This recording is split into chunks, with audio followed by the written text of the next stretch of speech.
Salam Bapak Ibu sekalian. Puji Tuhan, saya percaya anak Tuhan atau jemaat Tuhan di tempat ini sungguh-sungguh ya untuk mau mencari Tuhan, menyembah Tuhan, memuliakan nama Tuhan. Apalagi pada saat ini kita akan peringati dari ya hari kemenangan Jumat Agung. Ya, saudara biarkan Tuhan Yesus, di mana hari kita adalah memperingati hari kematian Tuhan Yesus Kristus. Saudara biarkan Tuhan Yesus Kristus, Tuhan telah berfirman pada saat ini, dan ini Tuhan berbicara kepada kami. Tuhan bicara keajaiban darah anak domba. Keajaiban darah anak domba. Dan ini saudara yang dikasih Tuhan Yesus Kristus boleh terbukti ya setelah kita mendengarkan firman Tuhan, kita boleh tahu di mana letak keajaibannya. Saudara yang Tuhan Yesus, kita dasari kebenaran firman Tuhan ini. Yang pertama kali kita akan lihat saudara di dalam Keluaran pasal 12. Keluaran pasal 12.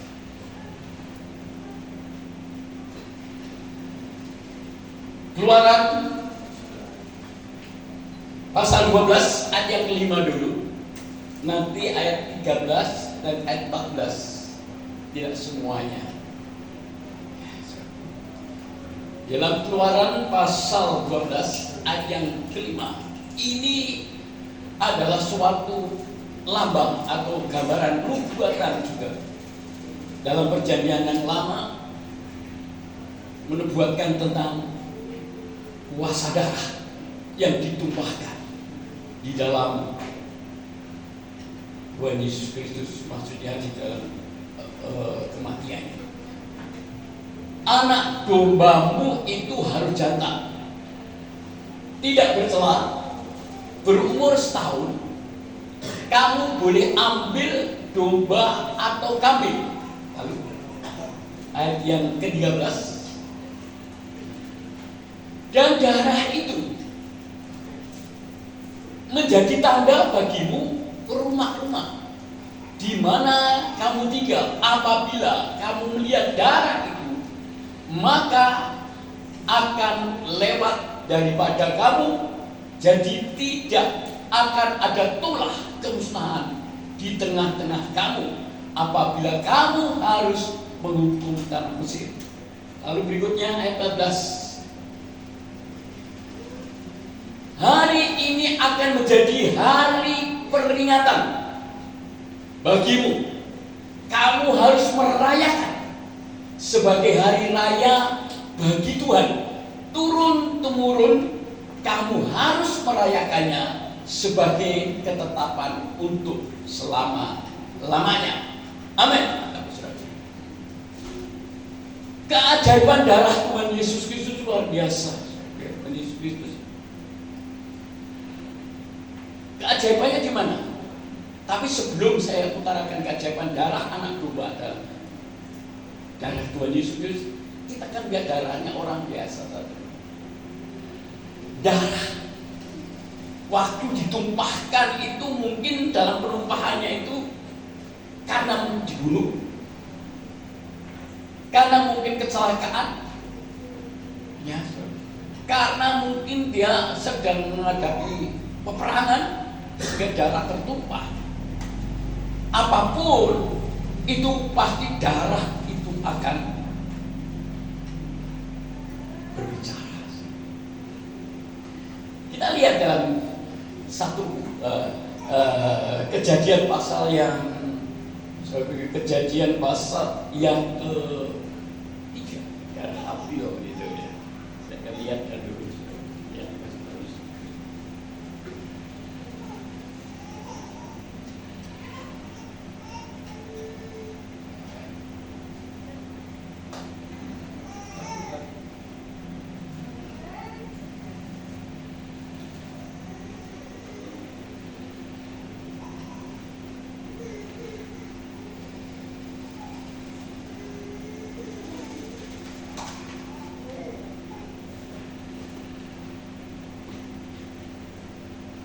Kejadian pasal yang keempat, ayat yang 9 dan 10.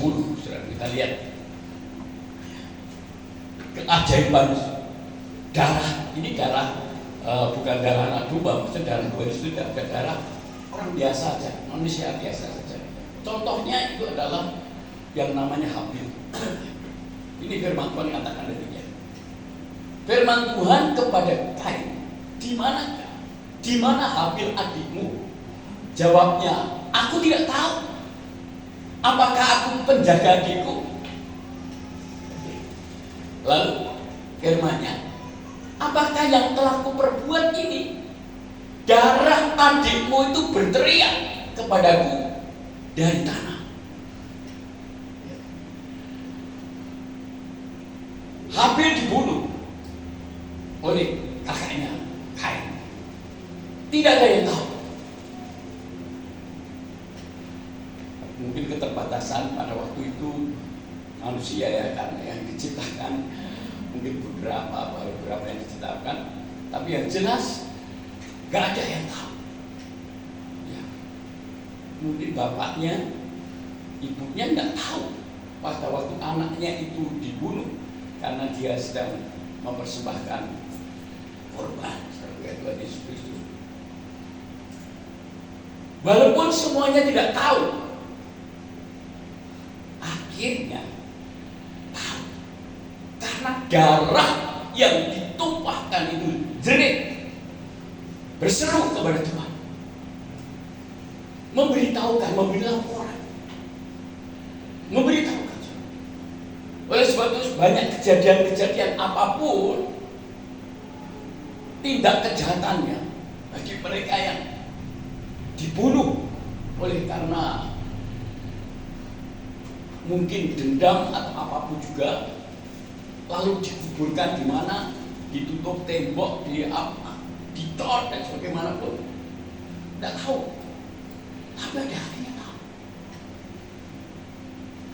Saudaraku yang Tuhan Yesus, karena apa? Darah itu berbicara. Darah itu jerit. Itu nyawa. Ini darah manusia biasa. Walaupun itu manusianya itu mungkin manusia yang sudah percaya Tuhan atau tidak, yang penting darahnya yang ditumpahkan. Apalagi sekarang katakan darah anak domba, suatu hal yang ajaib luar biasa.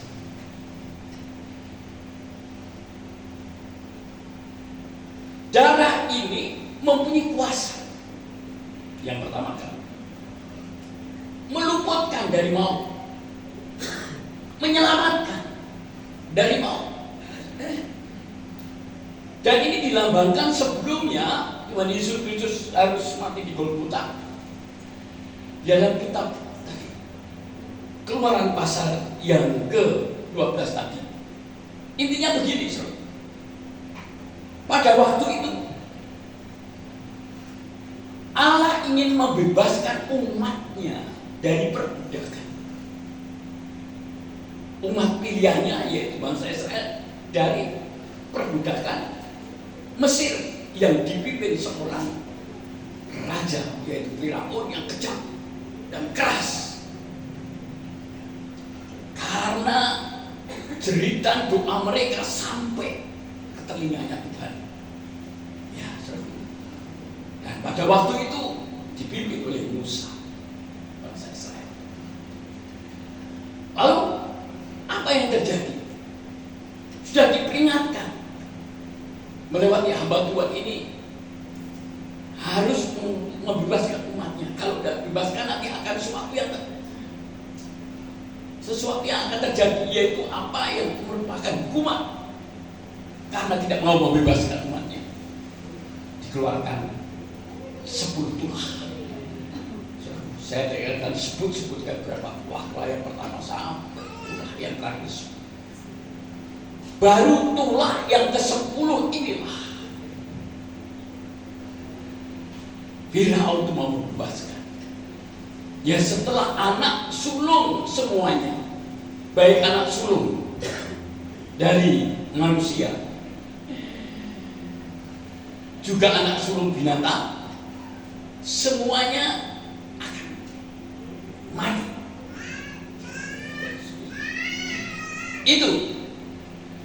Itu namanya Tuhan yang disebut anak sulung semuanya mati. Karena Tuhan sudah menitahkan bahwa semuanya, khususnya bangsa Mesir dan yang ada bangsa Israel yang ada di tanah Mesir juga, anak sulung semuanya mati, yang termasuk bangsa Israel yang dia anak sulung juga bisa mati. Tapi ada suatu keistimewaan bagi bangsa Israel. Tuhan berikan suatu istilahnya itu yang bisa meluputkan maut ini, yaitu harus menyembelih anak domba jantan yang tidak bercela. Ya, darahnya harus dibubuhkan di atas ambang pintu. Darahnya itu, saudara lihat Tuhan Yesus itu, sehingga pada saat Tuhan menulai anak sulung mati, mulai dari dikatakan anak sulungnya manusia, baik itu raja termasuk anak sulungnya Raja Firaun sendiri mati. Ya. Tetapi khusus untuk anak sulung bangsa Israel luput karena ada tanda darah yang dioleskan di atas ambang pintu, sehingga pada waktu melihat tanda itu, malaikat maut itu lewat. Tuhan Yesus. Dan ini gambaran lambang bagaimana menunjukkan satu firman Tuhan yang telah digenapi,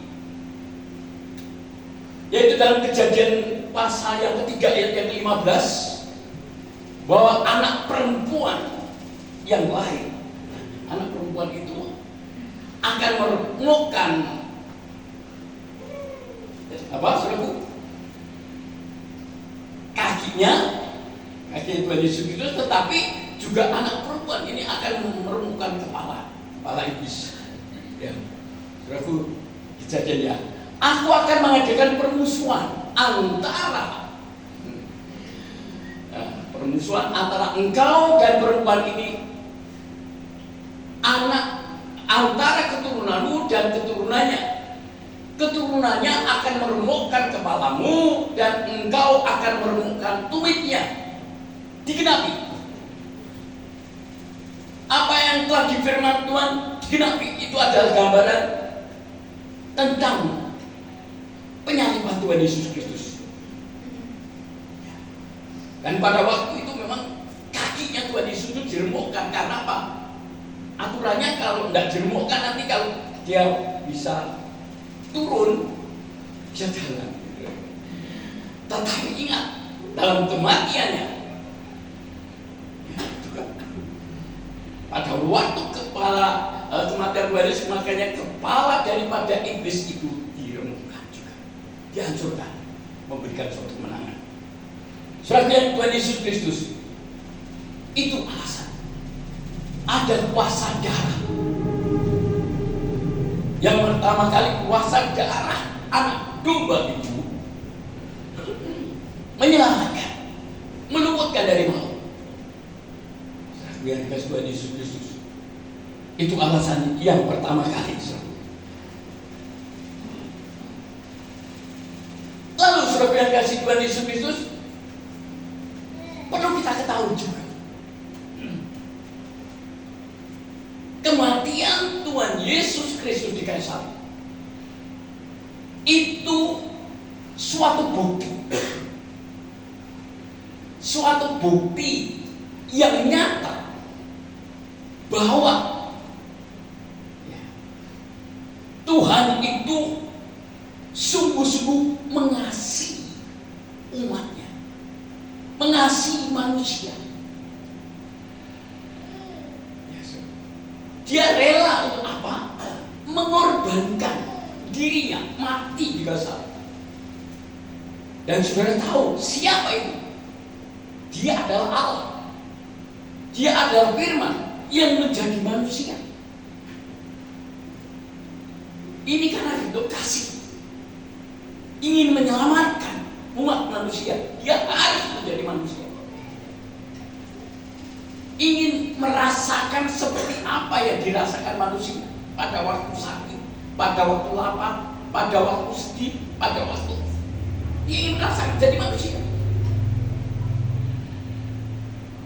Oleh sebab itu dia korbankan itu karena ada sesuai dengan firman Tuhan, tanpa ada penumpahan darah tidak akan ada pengampunan dosa. Itu dituliskan juga surat firman Tuhan Yesus Kristus di dalam Ibrani pasal 9 ayat 22. Darah itu harus ditumpahkan untuk bisa mengampuni dosa, untuk bisa menyucikan dosa-dosa kita. Ini suatu keajaiban yang luar biasa. Dituliskan juga, dan hampir segala sesuatu yang disucikan menurut hukum Torah, dikuduskan atau disucikan, itu dengan darah dan tanpa penumpahan darah. Tanpa penumpahan darah tadi tidak ada pengampunan dosa.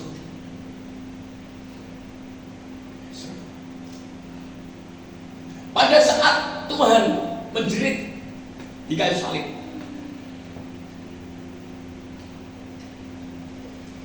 dengan katakan sebelumnya dia mengatakan begini. Di dalam dituliskan juga di dalam Lukas 23 ya kalau tidak salah.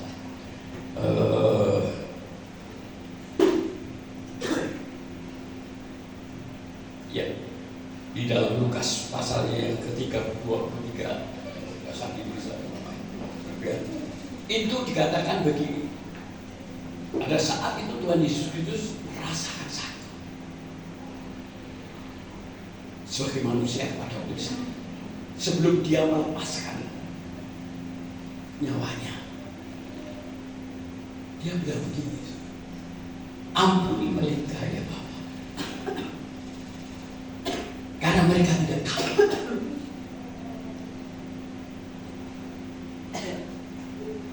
Setelah itu dia menjerit juga, Eli lama sabachthani. Mengapa kau tinggalkan aku? Ini suatu ekspresi manusia menahan suatu permintaan. Setelah itu dia menyerahkan nyawanya, darahnya ditumpahkan. Apa yang terjadi? Keadaan sekeliling menjadi gelap. Tabir baik Allah, tirik baik Allah terbelah. Hubungan kita dengan Allah tidak ada penghalang. Tembok-tembok yang menghalangi hubungan kita dengan Tuhan telah dirobohkan.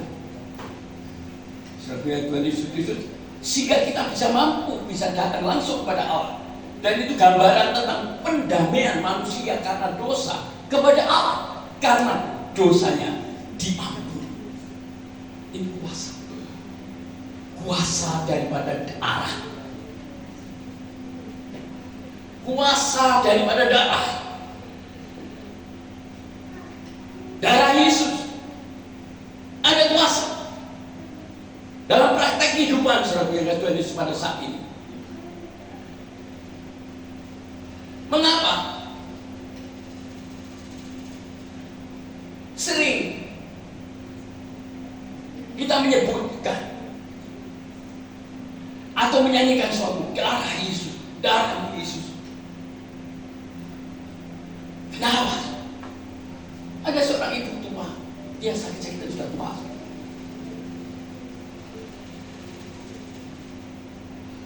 Sakit-sakitan. Mungkin kalau mau ke dokter siapa yang hantar? Karena sakit. Tapi imannya dia kuat. Hanya percaya pada Tuhan Yesus Kristus. Bahasa kuasa darah Yesus, buah bilut biru Yesus, itu bersama. Dia pada waktu dia sakit karena usia, karena lemah. Kalau sudah tua saya bisa merasakan setiap saat kita harus berdoa dengan kekuatan Tuhan. Apa yang dia lakukan? Dia praktekkan firman Tuhan yang seperti katakan bahwa hidup dan mati dikuasai lidah. Siapa yang mengembangkannya akan memakan buahnya. Betul, dia praktekkan firman Tuhan itu. Aduh sakit. Dia hanya menyebut pilu-pilu Tuhan. Pilu-pilu Tuhan Yesus menyembuhkan. Pilunya menyembuhkan. Pilunya menyembuhkan. Dikatakan terus. Mungkin pada saat dia mengatakan itu masih sakit, tapi tidak henti-hentinya mengatakan. Karena begitu yakin bahwa Yesus telah mati di kayu salib untuk menebus dosa kita. Dan Nabi Yesaya katakan ganjaran itu mendatangkan keselamatan bagi kita. Bahkan oleh karena bilur-bilurnya kamu menjadi sembuh. 1 Petrus 2 ayat 24 katakan dia sendiri membukti dosa kita dalam tubuhnya di kayu salib, supaya Anda, supaya kita semua hidup dalam kebenaran. Oleh karena bilur-bilurnya kamu menjadi sembuh. Saya inginnya firman disampaikan, penyakit disembuhkan. Firman Tuhan disampaikan, yang sakit disembuhkan. Dia katakan bilur-bilur menyembuhkan.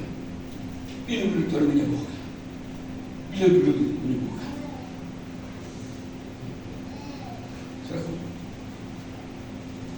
Bukan hanya mengatakan karena bilur-bilur hanya mengatakan darah Yesus. Lalu ada seorang ibu juga dia mau keluar naik becak Surabaya, naik becak mau ke gereja. Ya biasanya kalau ke gereja ibu-ibu itu sering bawa tasnya bagus, tidak tahu dalamnya itu Alkitab. Ya. Mereka pikirnya orang di dalam tas itu adalah uang yang banyak gitu ya. Waktu dia pesen becak, ya dia naik becak baru berjalan dari keluarga itu langsung ada beberapa orang yang jahat mau merebut tas dan dia otot-ototan. Dia katakan darah Yesus, saking darah Yesus akhirnya dia berbahasa roh. Lah bahasa roh melihat itu, ini penjahatnya yang mau ngambil tas itu, padahal dalam tas itu cuma Alkitab. Jadi melihat itu sudah ketakutan, lari sendiri. Ya, itu fakta. Sudah melihat di wajah Yesus Kristus. Jadi kuasa daripada darah Yesus. Apalagi disebut dengan iman, dikatakan dengan iman ada kuasa. Darah Yesus juga melindungi.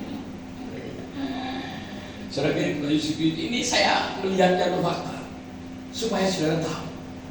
Makanya sesuai dengan firman Tuhan pada saat keajaiban darah anak domba. Dan ini bukan cerita, tetapi fakta. Apabila Anda melakukannya dengan iman, saudara Yesus Kristus. Ada seorang suster. Ini kesaksian aja. Suster itu melayani di pulau Molokai. Pulau Molokai itu di Amerika Serikat. Dan sekarang ini pulau itu jadi tempat wisata. Tapi sebelumnya untuk menampung orang-orang kusta.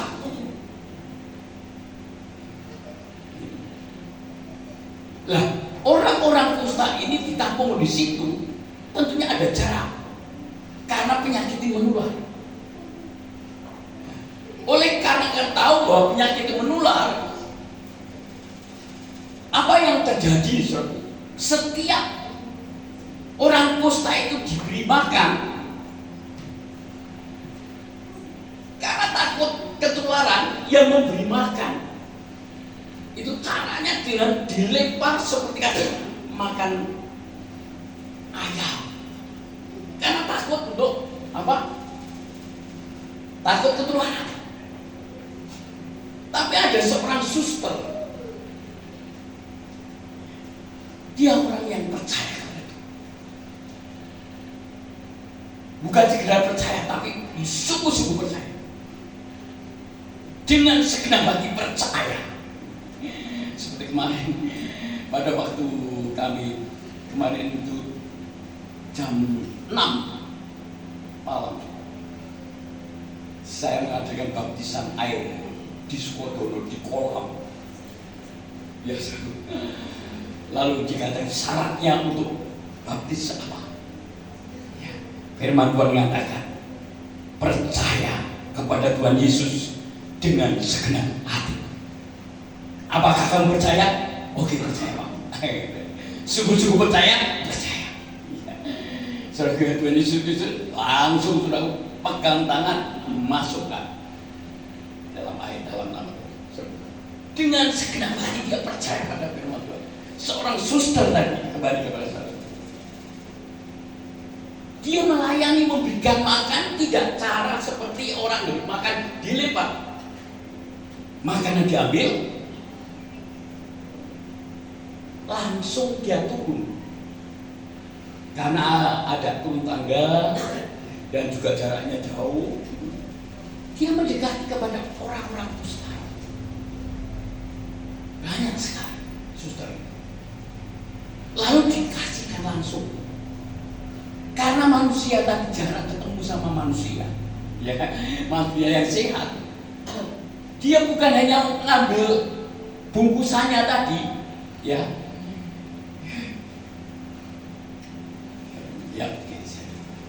bungkusannya tadi sebagai Tuhan Yesus Kristus, langsung apa? Ya, pegang. Ada yang memeluk dan karena. Tapi apa anehnya? Si suster ini, sebagai Tuhan Yesus Kristus, dia tidak merasa takut kalau tertular. Setelah dia naik, dia diperiksa sama dokter. Dokter memberitahukan tidak ada sedikit pun tertempel virus atau yang dari lepra. Lalu ditanya sama dokter, kenapa kok Anda lakukan? Ya. Walaupun ada bakteri atau virus yang menempel dalam tubuh saya, karena saya sudah dibungkus dengan darah Yesus, maka virus mati dan saya tidak apa-apa. Ini kesaksian. Oleh sebab itu saudara harus percaya. Darah Yesus melindungi, membungkus saudara. Itu firman. Keajaiban darah Yesus sebagai Tuhan Yesus Kristus. Dan lalu ada lagi kisah-kisah ini, saya hanya memberitahukan aja bahwa kuasa darah Tuhan itu luar biasa. Kuasa darah Yesus Kristus. Lalu yang paling penting sekarang ini, selain darah Yesus meluputkan dari mulut, menyelamatkan dengan tertumpahnya darah Yesus di kayu salib. Lalu Tuhan Yesus mengatakan sudah selesai, semuanya itu sudah. Dia sudah menggenapi apa yang kita jadikan, menebus dosa manusia, menyelamatkan, selesai. Tapi yang paling pokok, yang pada saat itu Tuhan inginkan adalah yang ketiga ini. Darah Yesus itu mengampuni dosa. Nasihat bagi kita yang sedang terjadi pada saat ini. Kalau Yesus sudah mengampuni dosa saudara, maka saudara harus bisa mengampuni kepada sama kita, mengampuni orang yang bersalah kepada kita. Bagaimana kalau tidak bisa mengampuni? Firman Tuhan mengatakan kalau kau tidak bisa mengampuni, maka Bapamu yang di surga tidak akan ada tidak akan mengampuni. Karena sekarang yang masih ada, seperti firman Tuhan katakan, mari pada saat ini dalam hari kemenangan Tuhan, hari Paskah, kita berpesta dengan ragi yang dengan roti yang tidak beragi, yaitu roti kepahitan. Itu tidak ada, supaya kita memperoleh suatu kemenangan. Itu firman Tuhan katakan demikian. Saudara yang Kristus, diharapkan seperti itu. Oleh sebab itu harus benar-benar datang di rumah Tuhan, di hadapan Allah. Kita bebas dari ragi kepahitan. Kepahitan, sakit hati, oleh karena tidak bisa mengampuni. Apalagi yang menyakiti itu adalah orang-orang yang terdekat, orang yang kita kasih, orang yang kita cintai, menyakiti. Bahkan sampai hamba Tuhannya sakit, hamba Tuhannya sakit, saudara, disakiti ya. Maksudnya hamba Tuhan pun juga disakiti. Aku juga tidak bisa mengampuni, karena kadang-kadang hamba Tuhan menegur, menasihati firman Tuhan, dan mereka menanggapinya kurang. Tapi ini yang ditekan Tuhan, ragi kepahitan harus ditinggalkan, harus bisa mengampuni. Jangan sampai timbul akar pahit. Kalau akar pahit itu tidak cabut, bahaya, menjadi penyakit. Sampai dia dikatakan bisa menjadi penyakit kanker. Tapi oleh sebab itu perlu dicabut. Kalau akar daripada kepahitan itu tidak dicabut, maka pohonnya akan kuat, dan nanti pohon itu akan menimbulkan daun yang rimbun. Wah, dari kepahitan itu bisa timbul kebencian, kebencian naik lagi, wah akhirnya pembunuhan, dan sebagainya. Perlu kita mengampuni. Itu nasihat. Tapi di tempat ini mungkin tidak ada. Sudah lepas dari semua kebaikan. Sakit. Ya, harus bisa mengampuni. Karena Tuhan menasihati, ampunilah mereka. Karena mereka tidak tahu kebenaran, sehingga dia melakukan itu. Saudara Tuhan Yesus Kristus mengampuni dosa. Dan saya yakin dan percaya di antara kita semuanya pada saatnya dari ini, saya akan berikan pengampunan kepada yang saya kasih, atau mereka yang menyakiti hati. Pada saat saudara dijahati, disakiti hati, saudara Tuhan Yesus Kristus melakukan, jangan balas kejahatan dengan kejahatan, karena pembalasan Tuhan. Kalau seturmu lapar, itu berikan makan. Kalau tidak ada makan, beri makan. Bahkan harus mengasihi.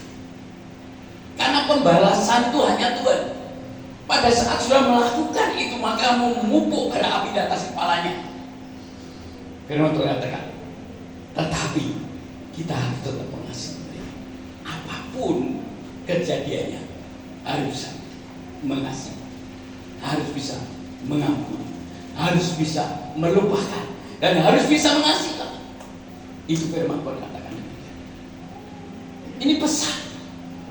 Karena apa? Kalau pada saat ini kita masih menyimpan suatu hal yang di dalam hati kita seperti itu tadi, kepahitan apapun juga, itu sangat bahaya sekali untuk pertumbuhan iman kepercayaan kita. Kita sudah dibebaskan, harus bebas. Tuhan mempunyai kuasa, ada keajaiban di dalam darah Yesus yang ditumpahkan. Keajaibannya di mana? Ya, saudara, Tuhan Yesus itu yang pertama kali meluputkan dari maut, ya, membebaskan dari maut, melindungi daripada segala penyakit. Itulah karena kita ditebus dengan darah Yesus.